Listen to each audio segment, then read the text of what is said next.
L'air sentait le métal froid et la pourriture lente. L'odeur même de l'eau glissée, le dernier souffle de l'humanité en transit. J'inspirais. L'odeur imprégnait l'uniforme, la peau, les poumons. Sur le pont, le silence pesait plus lourd que le vide extérieur. Les écrans luisaient d'une lueur malade, striés de lignes d'erreur rouges que l'équipage tentait d'effacer d'un geste las. Ma station de commandement était un îlot d'ordre factice, le cuir du fauteuil craquelé mais soigneusement ciré. À ma droite, le sergent Varek se tenait immobile, colonne de chair et de devoir. Ses poings se serraient, se desserraient, un minuscule tic que lui seul pouvait se permettre. Il surveillait la baie d'observation, son regard balayant les ténèbres parsemées d'étoiles mortes. Son silence était un jugement. Il attendait un ordre, une certitude. Je n'en avais qu'une à lui offrir. « Les réserves des secteurs inférieurs ?» demandai-je, ma voix trop nette dans le brouillard ambiant. En baisse de 3 points, ce cycle, commandante. Sa réponse était un impact sourd. Les rationnements sont appliqués. Un mouvement près des consoles agricoles. L'IRA. Ses mains, tachées d'un vert terne de nutriments synthétiques, tremblaient légèrement en pianotant sur l'interface. Elle ne regardait pas les chiffres de la récolte. Elle fixait l'image en direct des serres, où la lumière pourpre des lampes de croissance baignait des rangées de plantes aux tiges grêles, aux feuilles bordées de jaune. Son espoir, visible et mourant. Elle avait glissé un brin de graine desséché dans la fente du terminal. Un talisman dérisoire. Je sentis le poids du carnet électronique caché dans ma poche intérieure, les voix des condamnés. Ceux qui avaient suggéré d'autres voies, d'autres sacrifices. Des voies effacées par le CERM. Les filtres du cœur stellaire, poursuivis-je. L'efficacité chute, les alarmes de surchauffe sont devenues chroniques. Varek tourna enfin la tête vers moi. Ses yeux, aussi durs que de la pierre, cherchaient autre chose que des données. Il cherchait la faille, pas dans le vaisseau, en moi. Le pont entier retenait son souffle. L'odeur de pourriture semblait s'épaissir. C'était l'odeur de la faim, lente, méthodique, autorisée par notre propre loi. Le serment de crise nous interdisait de modifier le cœur, de toucher aux systèmes fondamentaux, de devenir autre chose que des gardiens d'un tombeau en mouvement. Je me levai. Le cuir du fauteuil gémit. Tous les regards convergeaient, chargés d'une lassitude résignée. L'IRA ferma les yeux une seconde, comme pour absorber un coup. Varek s'aurait dit, prêt à porter n'importe quel ordre, aussi absurde soit-il. Le dogme exigeait la foi. La réalité exigeait un acte. Je choisis le dogme exigeait un acte. Pour aujourd'hui. Et Lara tourna le dos à la vue désolante et ordonna d'une voix qui n'admettait aucun doute. « Préparez la salle du conclave. Le serment sera renouvelé à l'heure convenue. » La lumière bleutée de l'hologramme du commandant Thorne sculptait des ombres dures sur les visages levés, transformant chaque regard en un acte d'accusation silencieuse. Ils étaient tout là. Le quorum des officiers, aligné avec une rigidité qui trahissait l'effort. Varek, à ma droite, était une statue de chair et d'uniforme, ses yeux fixant le fantôme lumineux sans cligner. L'IRA, à ma gauche, avait les mains jointes, les doigts entrelacés si fort que les jointures étaient blanches. La terre sous ses ongles formait de minuscules croissants sombres. Le serment est notre bouclier, tonna la voix synthétique de Thorne, enregistré il y a un siècle. L'hologramme monumental pointait un index spectral vers le plafond de la salle du conclave. Il est notre unique vérité contre le chaos de l'innovation aveugle. Renouvelez-le. Je sentais la chaleur des projecteurs sur ma peau. L'air sentait l'ozone et la sueur retenue. Ma propre voix résonna, étrangère, mécanique. Répétez après moi. Par le sang des fondateurs. La chorus s'éleva, un murmure rauque. Par le sang des fondateurs. Par la solitude de notre voyage. L'IRA ferma les yeux en répétant les mots. Sa voix était un fil à peine audible. Je m'engage à préserver l'intégrité du dessin humain, à rejeter la souillure de la fusion, à garder le cœur pur. Varek aboya les phrases, chaque syllabe un coup de marteau. Son visage balafré ne tremblait pas, mais je voyais le muscle qui sautait sur sa mâchoire. Je voyais les regards furtifs des officiers derrière lui, glissant vers les portes closes, vers les écrans qui ne montreraient aucune nouvelle de nos cultures mourantes. La peur, pas la révolte. La peur simple d'une fin programmée. Le fantôme de Thorne inclina la tête, un geste de bénédiction préenregistré. La lumière bleue baissa d'intensité. Le rituel était achevé. Personne ne bougea. Ils attendaient mon congé. Le dogme était satisfait, l'ordre préservé. Je parcourus les rangs du regard. Je ne cherchais pas la loyauté. Je cherchais l'étincelle que j'avais moi-même étouffée ce matin. Je ne dis que de la cendre dans des yeux cernés. L'IRA détourna la tête, fixant le sol. Varek attendait, son doute noué en un nœud de discipline, alors que les derniers, je le jure, résonnaient dans la salle surchauffée, et Lara sentit non pas la satisfaction du devoir accompli, mais le goût amer d'une promesse vide faite à des condamnés. Les lumières vacillèrent une fois, comme un cœur qui trébuche, puis le pont fut avalé par une obscurité que même les secours ne purent percer. Un silence électrique dura 2 secondes. Puis les cris jaillirent, aussitôt noyés par le hurlement assourdissant des alarmes de dépressurisation. Les écrans tactiles moururent dans un grésillement final. La seule clarté provenait maintenant des baies vitrées, où le néant entre les étoiles semblait s'être épaissi, avalant la lumière elle-même. « Silence !» Ma voix fendit le chaos, plus forte que les sirènes. « Varek, stabilisez le pont! Lyra, au système de survie !» Je sentis la masse du sergent passer près de moi dans le noir, son ordre rugit couvrant instantanément les paniques individuelles. La silhouette de Lyra, distinguable à sa démarche rapide et légère, se faufila vers la console hydroponique secondaire. Sous mes doigts, les commandes de secours étaient inertes, froides. Le cœur stellaire ne répondait plus. Éclipse de Schröd confirmée commandante. La voix d'un technicien tremblait à ma droite. Champ d'énergie inconnu. Il aspire notre énergie de fusion. Le réacteur est en chute libre. Les chiffres défilaient sur le dernier écran encore actif, alimenté par des batteries agonisantes, courbe de pression, température, oxygène. Chaque ligne plongeait vers le zéro rouge. Contournement, source auxiliaire. Nous avons essayé, rien ne prend, c'est comme si le vide lui-même nous vidait. Je serrais les poings jusqu'à ce que mes ongles creusent des demi-lunes dans mes paumes. La douleur aiguë en craint à penser. Pas de panique, évaluer, agir. Les principes du serment résonnaient dans ma tête, stériles, en cas de défaillance systémique, préserver la chaîne de commandement, sacrifier les sections non essentielles. Mais comment sacrifier ce qui était déjà mort?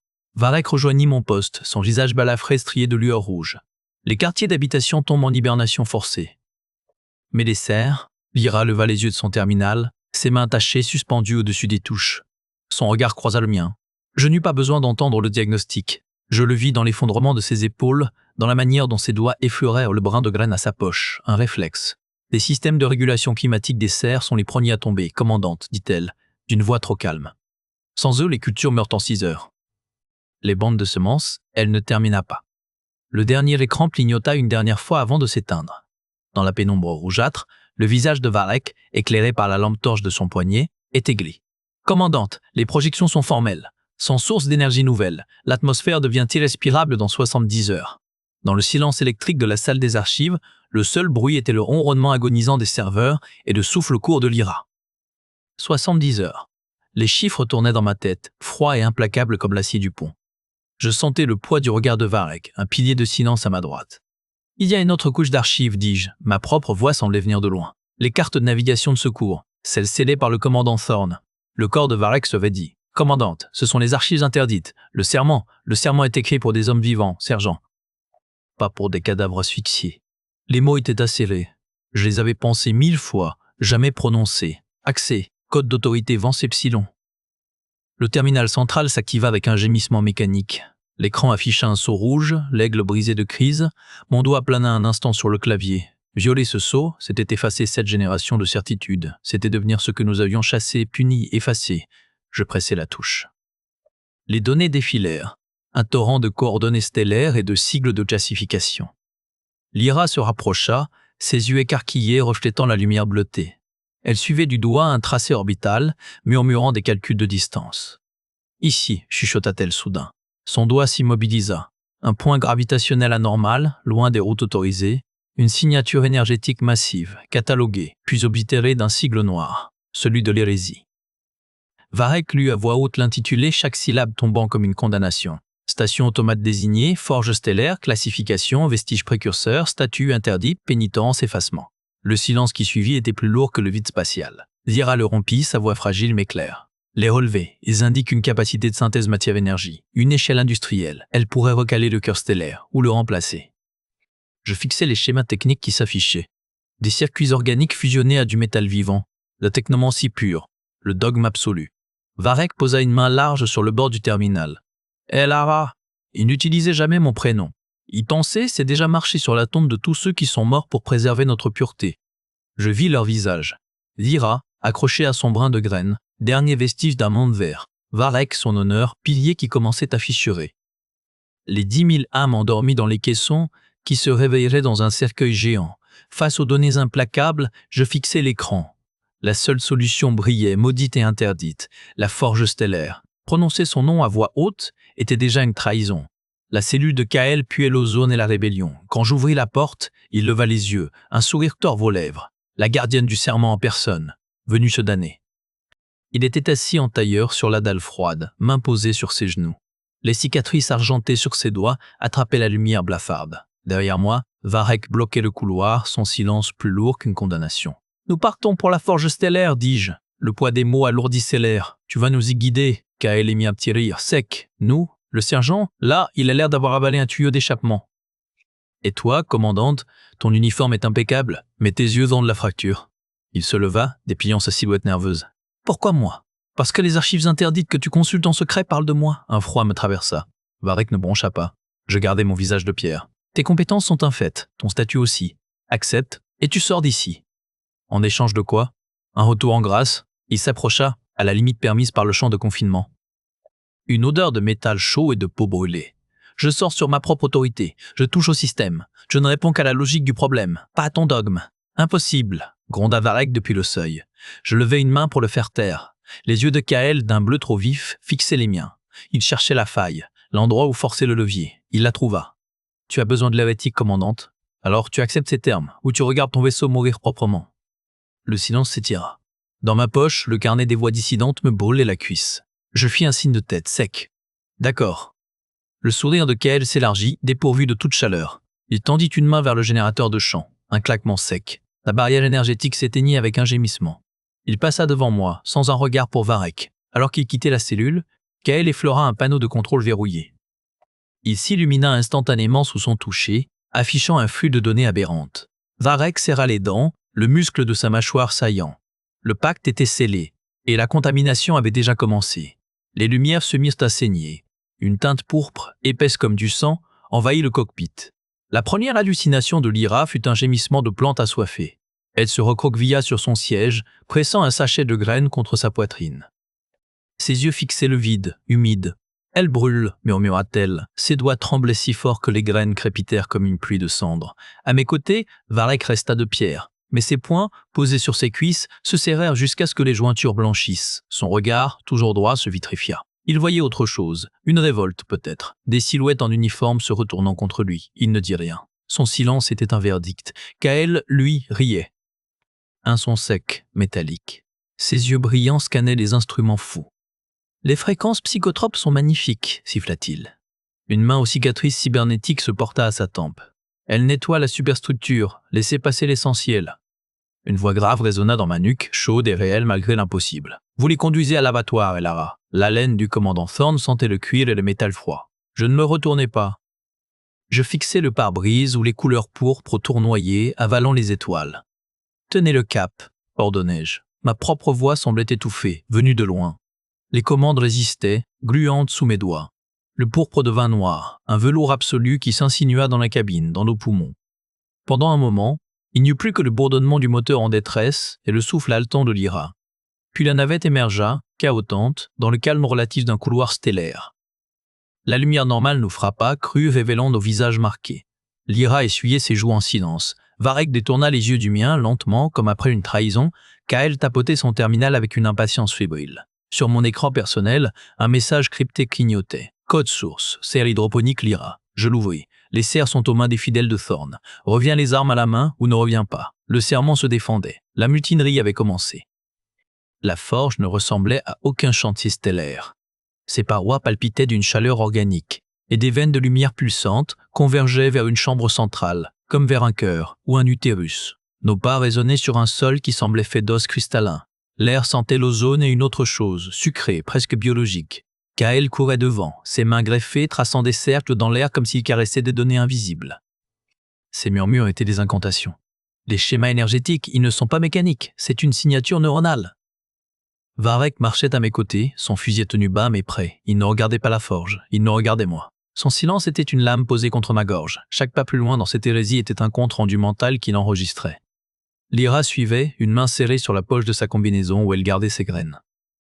Ses yeux, habituellement perdus dans la lumière des lampes horticoles, buvaient les pulsations ambiantes avec une horreur fascinée. Nous pénétrâmes dans le noyau. La chambre était une sphère parfaite. À son centre, suspendu dans un réseau de filaments d'énergie, battait un protosoleil miniature. Pas une boule de plasma, non, une membrane. Elle se tendait, se relâchait dans un rythme lent et régulier. Des flux de particules lumineuses coulaient le long des filaments, s'y injectaient, nourrissant la chose. Kael s'immobilisa, sa fièvre tombait d'un coup. « C'est vivant » dit-il, Et pour la première fois, sa voix était un souffle sans mépris, de la crainte. Lyra s'approcha d'un terminal de contrôle intégré à la paroi. Sa main tremblait si fort qu'elle dut la caler contre la surface lisse pour taper. Des schémas holographiques jaillirent. Des diagrammes de systèmes stellaires, de champs gravitationnels, de séquences biologiques d'une complexité vertigineuse. Elle les parcourut, son visage devenant de plus en plus cireux. « Ce n'est pas un outil de réparation, » murmura-t-elle. Ses yeux rencontrèrent les miens, noyés d'une compréhension qui glaçait le sang. « C'est un utérus. Et son enfant à naître ?» Elle baissa les yeux vers les données, puis vers la membrane qui palpitait doucement. Le silence qui suivit la révélation fut plus assourdissant que n'importe quelle alarme.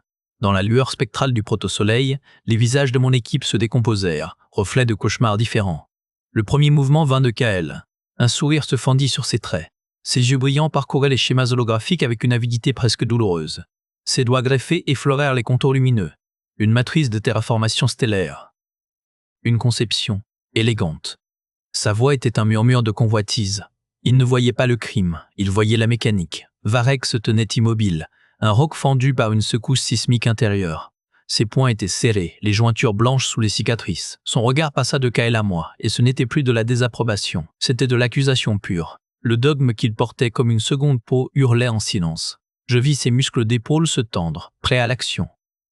Lyra, elle, recula d'un pas, puis deux. Comme si la membrane pulsante émettait une radiation toxique. Son souffle devint un halètement court. Elle serra ses bras contre sa poitrine, les mains refermées en boule, comme pour protéger des graines imaginaires de cette horrible vérité. Ses yeux étaient larges, fixes, vidés de leur espoir têtu. Elle regardait l'utéole qui devait dévorer le monde qu'elle rêvait de cultiver. « Activez ceci », commença Varek, la voix raclée par un effort surhumain pour rester calme. « Sauve ton vaisseau, commandante », acheva Kael, se détournant enfin des hologrammes pour me faire face. Son sourire était une lame. La forge consommera le système cible pour se réalimenter et produire les ressources dont votre Odyssée a besoin. Un échange, une logique, un échange. Notre destination, notre rêve de cette génération, réduit à du carburant. Les mots du serment de crise surgirent dans mon crâne, non plus comme une loi, mais comme l'écho d'un cri. N'instrumentalisez pas les cieux, ne répétez pas notre faute. Le dogme n'était pas une prison. C'était un garde-fou contre cette horreur précise. Varek bougea. L'arme de poing était dans sa main, le canon dirigé vers le front de Kael. Le cliquetis du cran de sécurité désactivé fut minuscule, définitif. Un pas de plus, technomancien, un mot de plus. Le regard de Kael se posa sur l'arme, puis sur moi. Il attendait mon ordre, mon choix. Dans le reflet doré de la membrane, je vis mon visage, ciselé, usé et au bord du précipice. Alors que Varek braquait son arme sur Kael, les mots du serment résonnèrent dans mon esprit non comme une loi, mais comme un avertissement millénaire, ne répète pas notre faute. Kael fit un pas vers le panneau de contrôle, ses doigts déjà irradiés d'une lueur bleutée. Le cran d'arrêt de l'arme de Varek claqua dans le silence métallique. Je levai la main, un geste de commande. « Varek, non !» Il ne cligna pas, l'arme ne trembla pas. « Il va nous jeter dans la gueule de cette chose. C'est une trahison, commandante, une trahison du serment. Le serment est un cadavre qui nous étouffe. » La voix de Kael était un ronronnement électrique. Il n'avait même pas tourné la tête. Et vous brandissez son linceul comme un étendard. Pathétique. Varek serra les dents. Le muscle de sa mâchoire saillait sous la peau. Un mot de plus. Arrêtez. Ma propre voix sonna creuse. Le fantôme de Thorn se tenait derrière Kael, immatériel, une silhouette de brume et de reproche. Ses lèvres ne bougeaient pas, mais j'entendais l'écho. Regarde ce que tu as libéré. Regarde. Kael sourit. Ses doigts effleurèrent le bord de la console. Les écrans papillotèrent, submergés par un flot de glyphes dorés qui n'appartenaient à aucun langage de bord. Varek tira. Le coup partit en un éclair et un fracas assourdissant. Le projectile traversa l'épaule de Kael dans une gerbe d'étincelles et de fluide noirâtre. L'homme chancela, surpris, puis son rire éclata. Un son métallique déchiqueté. « Tu vois » haleta-t-il, une main pressée contre la blessure mécanique. « Tu vois comme vous êtes lent ? La chair est une limite. » Il claqua des doigts. Les lumières s'éteignirent, puis revinrent en un stroboscope infernal. Des alarmes hurlèrent discordantes. Les portes de la salle de contrôle se verrouillèrent dans un grincement de métal stressé. La main de Varek se crispa sur son arme, mais le chargeur était vide, le système d'armement désactivé à distance. « Lyra !» Je me tournai vers elle. Elle était recroquevillée contre une console, les bras serrés autour de ses genoux. Son regard fixait le vide, traversant les murs, traversant le vaisseau, pour se perdre dans la vision de ses serres calcinées. Elle murmurait, un chant monotone et brisé, les noms des plantes que nous avions perdues. Varek lança son arme au sol. Il se rua sur Kael, puis en masse et rage aveugle. Ils s'écroulèrent ensemble, un enchevêtrement de coups sourds et de grésillements électriques. Je ne bougeais pas. Le chaos tournoyait autour de moi, mais au centre, il n'y avait plus que le vide. Le choix. Varek défendait un monde qui nous condamnait. Kael en forgerait un nouveau sur nos os. Et Lyra était déjà partie. Le silence tomba aussi brutalement que la violence allait éclater. Varek était à genoux, maintenu au sol par un champ de force bleuâtre émanant du plancher. Kael se releva, titubant, son épaule fumante. Il me regarda, attendant. Sous le regard vide de Lyra, je vis la dernière parcelle de consensus évaporer. Je n'étais plus la commandante d'un équipage. J'étais le dernier point de pivot avant la chute. Les données défilaient, froides et implacables. Crise n'avait pas interdit la technomancie par dogme, mais par remords. Ils avaient eux aussi frôlé ce précipice. Les archives de la forge parlaient, pas en langage de code, mais en aveu. Des schémas de conversion énergétique, des calculs de rendement massique. La forge stellaire n'était pas un sanctuaire, c'était une pompe. Elle aspirait le cœur d'une étoile naine, la dévidait en filaments de pure énergie et laissait derrière elle un cadavre stellaire froid. Le processus était irréversible. Kepler 4040 de Webb, son atmosphère, sa biosphère naissante, tout serait converti en carburant pour un voyage sans fin. Une immortalité mécanique achetée au prix d'un monde. Tu as ouvert les portes de l'enfer, Vance. Je ne tournais pas la tête. La voix du commandant Thorne résonnait dans la coque métallique, à égale distance de mes deux oreilles. Une hallucination parfaite. Le serment était une digue, poursuivit la voix, grave et usée, pour contenir la folie de ceux qui croient que tout peut être sacrifié sur l'autel de la survie. Toi, par exemple. Je fixais l'écran. Les chiffres de consommation étaient obscènes. L'Odyssée survivrait des siècles. Il ne resterait qu'une tombe en orbite autour d'un soleil mort. Tu veux sauver le vaisseau? C'est ce que Kael offre. Une solution élégante, brutale, logique, comme toi maintenant. Mon poing se serra. L'empreinte de mes doigts resta un instant sur la surface lisse du terminal. Je ne suis pas toi, Harry. Le silence qui suivit fut plus lourd qu'une accusation. Puis un rire sec, sans joie, gratta l'air. Non, je n'aurais jamais eu le courage de regarder la vérité en face. J'aurais obéi à la lettre. Et nous serions tous morts, propres et irréprochables. L'esprit, pas la lettre. Les mots du serment me revinrent, mais dépouillés de leur chant rituel. Préserver l'avenir de l'humanité. Pas notre coque de métal. Pas notre voyage. L'avenir. Celui de Kepler 4080 Tabor faisait-il partie? L'esprit disait oui.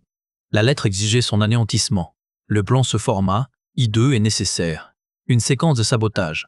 Pas pour détruire la forge, mais pour la plonger dans une stase profonde. Un coma technologique. Elle cesserait de consommer, préservant le système. Mais la boucle de contrôle nécessiterait une présence organique. Une conscience pour maintenir le leurre, pour tromper les protocoles automatiques de réparation. Un pilier humain dans la machinerie. Un sacrifice. Pas celui d'un monde. Le mien, je me levais. Mes jambes étaient de plomb, mais ma pensée était d'un cristal froid. Le fantôme de Thorne s'était tu. Je ne sentais plus que son regard dans mon dos, un poids mélangé de désapprobation et d'une terrible amère compréhension. Le plan était une abomination technique, un suicide opérationnel. Un sourire triste fendit les lèvres d'Elara. C'était la seule décision de commandante qui lui restait. Kael bloquait l'écoutille, son corps nimbé d'énergie parasite. Tu voles l'avenir de ton peuple pour un idéal mort, commandante. Le sifflement de l'interface entre la navette et la forge emplissait le pont. Une lumière froide, trop blanche, lavait les visages. Je voyais Lyra derrière l'épaule massive de Varek, recroquevillée contre un panneau, ses doigts agrippés à un sachet de graines vides. Ses yeux étaient trop grands, trop fixes. L'avenir est un vaisseau qui arrive à destination, Kael. Pas une machine qui dévore des étoiles. Il rit, un son sec, métallique, qui se répercuta dans les circuits autour de nous. Des lueurs bleuâtres coururent le long des parois, épousant son geste. La destination est un mythe, la survie est une fonction, la forge peut nous rendre éternels. Varek bougea. Juste un transfert de poids, un resserrement des poings le long de la couture de son pantalon. Son silence était une condamnation plus lourde que tout discours. Il fixait Kael, mais c'était à moi que s'adressait son courroux muet. Je percevais la tension dans sa mâchoire, le reflet des écrans dans son regard inexpressif. L'éternité dans une boîte, dis-je. Ma voix était étrangement calme. Le plan cristallin en moi laissait peu de place à la fureur, seulement au fait. Consommant tout sur son passage. C'est une impasse, une boucle de fin infinie. Vous l'avez dit vous-même, elle a besoin d'une conscience pour la maintenir. Une âme en pâture. Il pencha la tête, une curiosité d'entomologiste dans son regard. Et tu te proposes, le sacrifice ultime, combien de temps penses-tu tenir? Des mois, des années? Le temps pour ton cher vaisseau monde de fuir? Assez longtemps. Lyra émit un son, une plainte étouffée, ses plantes, elle voyait déjà la dernière forêt mourir, ici dans cette lumière stérile. Je ne pouvais la regarder, je me tournai vers Varek, son visage de pierre se fissura, une minuscule contraction au coin de l'œil. Il avait toujours compris, avant même moi. Sergent, il se raidit, automatique.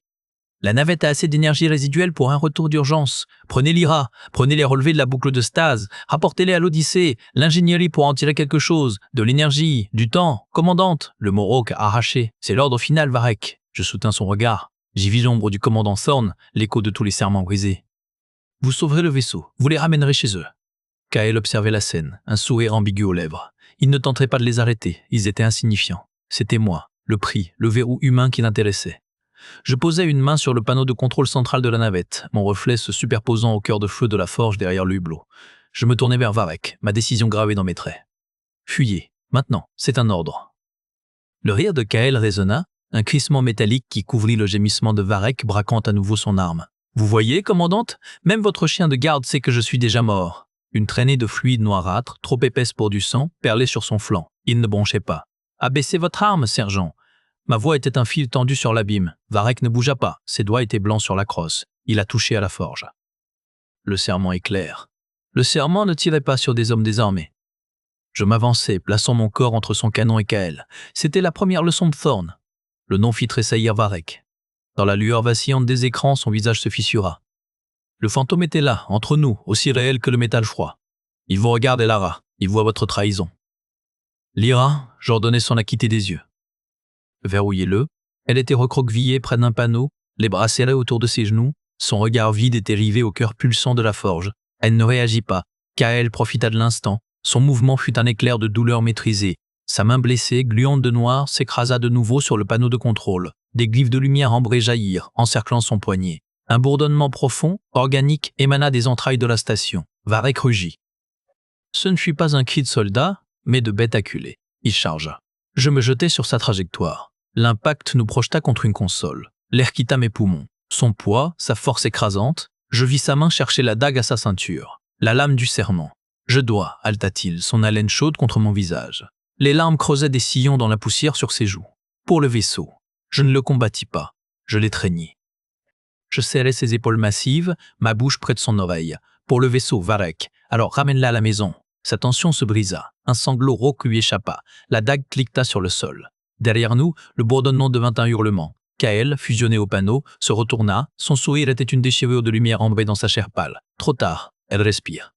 Je me relevai les jambes flageolantes. Le noyau d'accès, une lourde porte circulaire, s'ouvrait dans un grincement séculaire. Un vent chaud, chargé d'ozone et d'un parfum de métal brûlé, en sortit. C'était l'haleine de la forge. Je ramassai la dague de Varek. Le métal était froid, le poids familier. Commandante, non. La voix de Varek n'était plus qu'un murmure éraillé. Je ne répondis pas. Je croisai le regard de Lyra, un frémissement enfin dans ses yeux vitreux, un signe de tête imperceptible. Elle avait compris. Elle sauverait les graines. Puis je tournai le dos à mes gens, à mon héritage, à l'ombre de Thorne qui se dissipait dans la lumière grandissante. Je franchis le seuil. Les portes du noyau se scellèrent dans un gémissement de métal fatigué, isolant Elara du reste de l'univers. Il ne restait plus que le bourdonnement assourdissant de la naissance stellaire et le compte à rebours de sa propre vie. La chaleur était un animal vivant qui lui lacérait les poumons. Chaque pas sur les grilles incandescentes envoyait des ondes de douleur à travers ses bottes fondues. Le bourdonnement s'était mué en un rugissement qui faisait vibrer mes os. La dague de Varek pesait, froide anomalie dans cette fournaise. Tu as scellé le sort de l'Odyssée, Vance, pas le leur, le tien. La voix de Thorne était nette, dépourvue d'écho. Elle venait de partout et de nulle part. Je l'ignorais. Mon regard balaya la salle du noyau. Des faisceaux d'énergie bleutée palpitaient entre les conduits, épousant des circuits organiques gravés dans les parois. La console principale, une excroissance de cristal noir, pulsait d'une lueur malsaine. L'interface de Kael. Elle grésillait, des caractères glitching défilaient en cascade. J'approchais. La radiation crépitait sur ma peau. Je posais la main sur le panneau de contrôle subsidiaire, le seul qui semblait encore répondre à une architecture humaine ou du moins intelligible. L'écran tactile brûla mes doigts. Je retirai ma main, laissant une empreinte de sueur et de peau carbonisée. Les schémas énergétiques s'affichèrent. Un torrent destiné à la matrice de terraformation. Un filet parasite détourné vers les réserves auxiliaires. Le détournement était une question de plomberie. Fermer les vannes principales, ouvrir les conduits secondaires. La théorie tenait en 3 lignes de code. La pratique exigeait de traverser la salle, de désactiver manuellement les verrous physiques le long du conduit principal. Un chemin pavé d'arcs électriques. Je m'y engageai. Le premier éclair manqua ma tente de quelques centimètres. L'odeur de l'air ionisé me piqua les narines. Le second déchira la manche de mon uniforme, laissant une traînée de tissu carbonisé. Ma peau en dessous cuisait. Je comptais mes pas. 1, 2.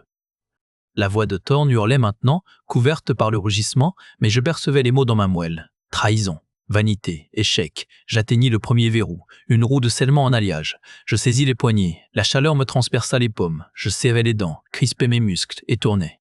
Le métal gémit, céda dans un crissement atroce. L'énergie dans le conduit voisin changea de tonalité, passant du bleu électrique à un rouge instable. Je répétais l'opération 2 fois. À la 3e, mes gants avaient fusionné avec ma peau. La douleur était devenue un fond sonore continu, une note tenue dans l'orchestre de l'agonie. Je revins en titubant vers la console. L'écran affichait maintenant le nouveau schéma. Un filet d'énergie, maigre mais constant, était désormais routé vers un transpondeur externe, vers l'Odyssée. Une transfusion. Je lançai la séquence de verrouillage. Des barrières énergétiques claquèrent en place, sectionnant la salle. Les lumières baissèrent d'intensité, passant du blanc aveuglant à une lueur d'ambre dormant. Le rugissement s'éteignit, remplacé par un ronronnement profond, léthargique, l'écran clignota. Séquence de verrouillage initiée, présence biologique requise pour confirmation finale. Le silence de Thorn fut plus lourd que ses accusations. Je posai ma paume carbonisée sur le scanner. La machine lut mon code génétique, l'empreinte thermique de ma vie qui s'épuisait. Elle les accepta. Un verrouillage définitif. La porte ne se rouvrirait pas. La forge s'endormirait pour des siècles, nourrissant doucement mon peuple, et je serais son gardien fossilisé. Elara posa sa paume carbonisée sur le scanner et sourit. Lyra tirait sur le bras blessé de Varek, leurs pas précipités résonnant dans les couloirs qui tremblaient de colère. « Plus vite !» hurla-t-elle, le conduit d'énergie dans son autre main pulsant d'une lumière bleue volée. La porte derrière nous claqua dans un grincement de métal fatigué. La dernière chose que j'avais vue, c'était le dos d'Elara, droit devant l'écran ambré, puis plus rien. Le sifflement du conduit me brûlait les doigts à travers mes gants. Varek haletait. Sa blessure au flanc suintait un fluide noirâtre et visqueux qui n'était pas tout à fait du sang. Il ne se plaignait pas, il courait. Son dogme s'était fracassé contre un acte plus fort, et il fuyait avec les morceaux. Des alarmes basses gémissaient dans la structure. Des barrières lumineuses jaillissaient des parois, nous forçant à zigzaguer. Je tirai Varek derrière un pilier juste avant qu'un mur d'énergie ne scelle le passage. Sa main, énorme et calleuse, serra la mienne. Un geste d'humain, pas de soldat. La navette était là, le sas ouvert. L'équipier à l'intérieur criait, le visage déformé par la panique sur l'écran de con. « On ferme, maintenant !» Nous avons plongé, le sas a claqué dans notre dos. La poussée des moteurs nous a écrasés contre les sièges. Par le hublot, la forge a rétréci, une épine noire dans un champ d'étoiles mortes. Puis une lumière a palpité en son cœur, une lueur douce, régulière, comme un poule. Le conduit a kické dans son port. Le transfert a commencé. Sur le pont de l'Odyssée, les lumières se rétablirent dans un bourdonnement de puissance retrouvée. Le vaisseau frémit. Et pour la première fois depuis des décennies, accéléra librement, laissant l'éclipse derrière lui. Un silence lourd de questions s'installa. Je regardais mes mains. Plus de taches de terre. Juste la brûlure du conduit et, au creux de ma paume, l'empreinte des doigts de Varek. Il fixait le vide, les yeux creux. L'énergie volée circulait dans les veines du vaisseau. Un fluide vital volait à un dieu-machine endormi. Nous étions sauvés.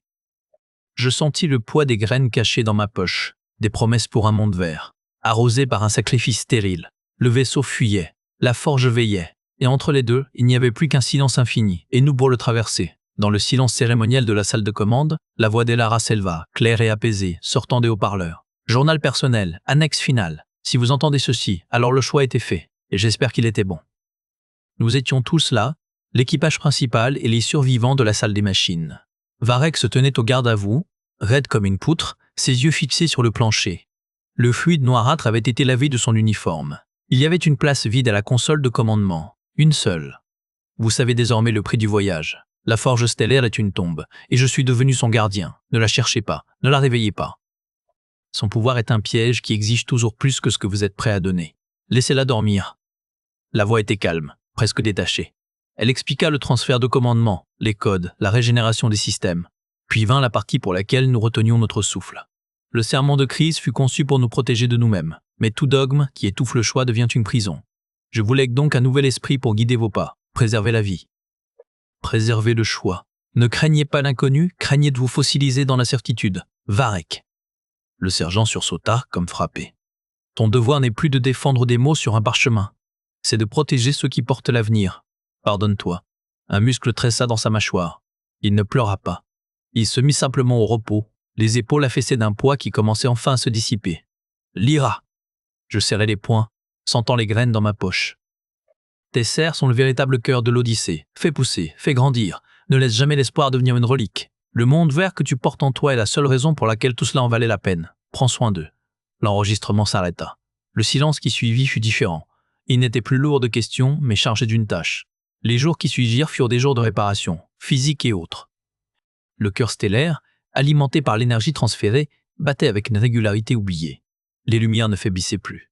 La chaleur revint dans les conduits. Je retrouvai Varek dans les serres, une semaine plus tard. Il ne portait plus son ancien uniforme, mais une combinaison de maintenance. Il tenait un arrosoir, versant de l'eau avec une concentration méticuleuse sur les jeunes pousses de blé keplériens. « Elles ont besoin de plus de lumière azurée sur le rang du fond, dis-je sans le regarder. Il hocha la tête. Je vais régler les panneaux. Nous restâmes un moment dans le bourdonnement des systèmes de filtration, l'odeur de terre humide et de croissance nous enveloppant. « Kael » demandai-je finalement, le nom me brûlant les lèvres. Varek posa l'arrosoir. En stase médicale, la blessure, la substance noire a stabilisé l'hémorragie. Les scanners montrent une intégration cybernétique à un niveau cellulaire. Il n'est plus entièrement humain. Peut-être ne l'a-t-il jamais été. Il tourna son visage balafré vers moi. Il sera jugé par le nouveau conseil. Pas par moi, pas seul. C'était la bonne réponse. La réponse d'un homme qui apprenait à vivre sans dogme absolu. Les semaines passèrent. L'Odyssée, son flanc rouillé réparé, ses réserves se remplissant lentement, poursuivit sa route. Je passais mes journées dans la chaleur des serres. Les plantes répondaient à la stabilité retrouvée. Les fleurs apparurent, petites et fragiles, blanches comme des étoiles tombées dans la terre. Un soir, je me rendis sur la passerelle d'observation. Le grand vieux port montrait l'immensité noire, piquetée d'étoiles, et s'éloignant lentement, réduite à un point de lumière froid et bleuté, la forge stellaire. Elle ne tournoyait plus activement. Elle était immobile, un monument silencieux dans le vide. Son poste de commande était vide, habité par une légende, par un fantôme qui avait choisi de rester. Je posai ma main contre la vitre froide. Je ne sentis pas le poids du dogme, ni l'ombre du sacrifice. Juste la légèreté fragile d'une promesse tenue. Dans ma poche, les graines étaient chaudes. Nous n'étions plus des exilés fuyant un passé, nous étions des voyageurs. Nous nous dirigions enfin librement vers un avenir. L'Odyssée filait vers un point de lumière dans le noir, ses serres débordant de nouvelles pousses vertes. Je restai là longtemps, à regarder l'obscurité, et pour la première fois, je ne vis pas un vide à combler, mais un champ à ensemencer.